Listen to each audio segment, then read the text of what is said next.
Hi, welcome to this week's podcast. Thank you so much for all your feedback and also all of your suggestions. You've actually given me months and months worth of podcasts, and I thank you so much for that.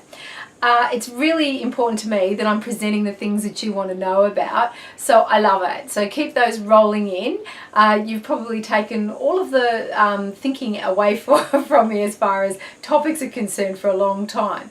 This week we're talking about flower guides. Now this is the thing that you've been asking me about for weeks now, and I'm really happy to present this.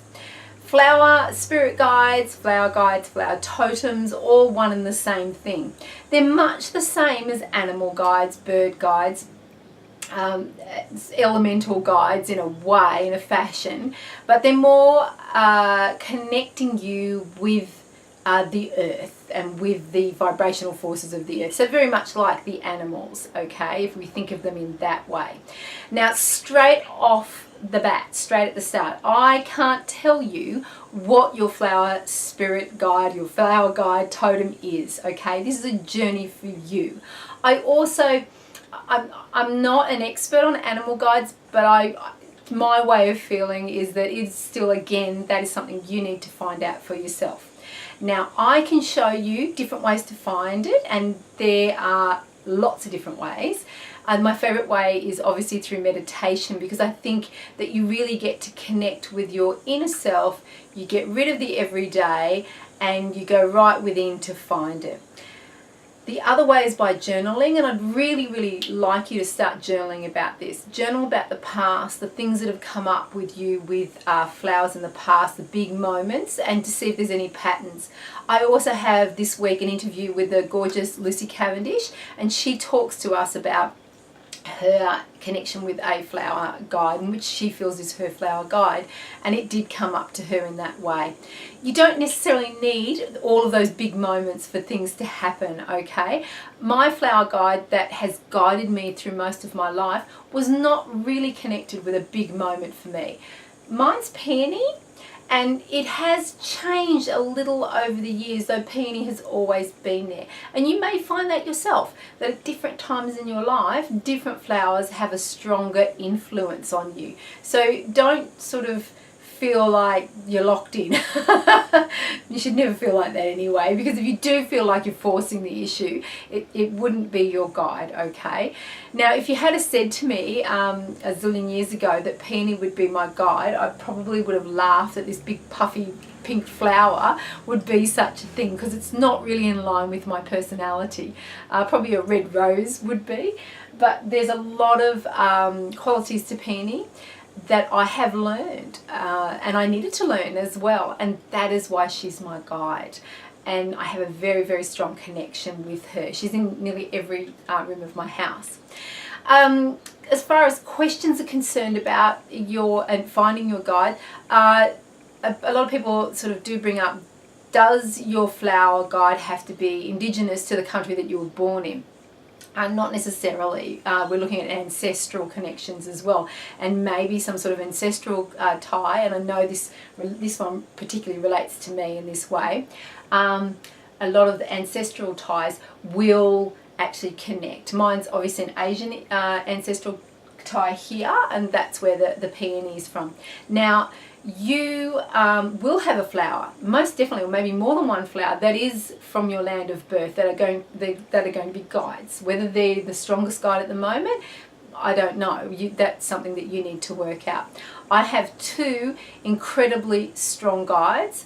That's the blue flowering gum and the waratah that are from the land of my birth, and I work with them in conjunction with peony. So they're things that you might want to look at as well. As I said, don't be so focused and trying so hard to find the one. It might be the one for now, okay? Always remembering that the flowers are entities unto themselves and not tools for you, and they're not tools for me. And what we're doing is, well, when we connect with the guide more strongly, this is the flower that is connecting us, raising our vibration, connecting us with healing, with insight, with guidance. Okay, guidance is the number one thing, because it's the word, it's your guide. Now, peony. I'm not expecting to see peonies sprouting up in the middle of the street, but I might, as far as how this works as a guide, I might overhear someone talking about them. I might see a photograph. I might see someone with a t-shirt with them on. I might see someone with a bunch of papers in their hands that are ruffled up and they remind me of a peony. These are the ways that they guide you. And so at that time, maybe I'm not feeling so great, maybe something awful's happened, maybe it's a warning, or it could be an affirmation of something as well. Those of you who work with animal guides will be very familiar with this concept that, as for my guide is Fox, and I'm not expecting, or I hope I'm not, expecting to see a fox walking down the middle of the street in George Street in the city. However, I might hear someone use the word fox, I might see the word fox written somewhere. So there's different things like that. And it's just flashed in my mind, actually in the city once, I saw a word and it wasn't peony, but it looked like peony, and that flash of an instant was when something was happening. And I actually thought that that's what it said, and it didn't. And it was interesting because at that time I did need to have that little bit of an affirmation with something that was going on. So they're the sort of things that will assist you. The beautiful thing about flowers, of course, is in times of when you need healing, in times when you need emotional support, you can actually also use their essences and the beautiful fresh flowers themselves, as well as images and as well as meditating on them. So they have this fantastic sort of double layer to them that you can actually use them in a physical sense, whereas, you know, I'm not going to probably be able to use a fox. I love fox so much, but peonies, I definitely can take peony essence, so I'm more connected as well. So how do we find our flower guide? As I said, meditation's great, journaling's fantastic as well, and just being open, you know, like just being ready. You're just sort of saying to the universe, I'm ready to find my flower guide. You'll be amazed at how quickly it falls into place. Now, as I said, I can't tell you what it is, and I'm going to give you different sort of little sort of charts here on the astrology and flowers, what could be suited to you, also birthplaces as well, where to find that sort of information. And I'm here to have a discussion with you to sort of guide you a little bit in the right direction, but I'm not going to be able to tell you, yes, it is your flower, no, it's not your flower. Seriously, that is something that you need to work out for yourself, and you will. How do you know? Oh, well, you just feel it. That's it. It's like being in love. It's like, how do you know that you're in love? It's like you feel it's right for now. I feel right. I feel like I like it a lot. Let's put it this way. I really like foxes. There's something about them. I like them. And the more that I sort of started working with them, the more I realised that, yeah, you know what? Foxes are my guide. So you might just start gently like that. I really like roses. You know, roses, every time I see it on a teacup, it makes me smile. I just think, wow, roses are great. Start that way. Start meditating on roses. Start putting a bit more sort of rose, sort of, I was going to say flavoured, but you can have rose flavoured things in your life and see what happens. Add it to your magic, add it to your meditation, all those sorts of things.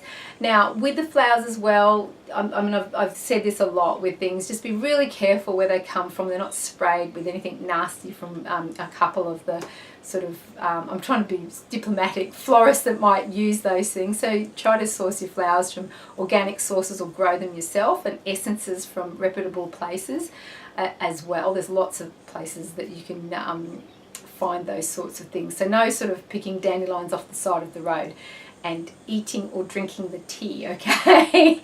Be really careful. I had a lot of questions about those things as well. And make sure you look up the different things about them as far as toxicity is concerned and reactions as well. So I just wanted to touch on that. It's like anything, okay? It's not, you know, something to be scared of. It's just like anything in life. You should just check on it, okay, without just willy-nilly using it. Now, as I said, I'd love to hear about your explorations. I'd like you to have a look at Lucy's interview because it was really, really interesting, and it was a fantastic little chat that we had really about connecting with guides, and you might find something in her conversation, her interview, that rings true for you. Try the meditation.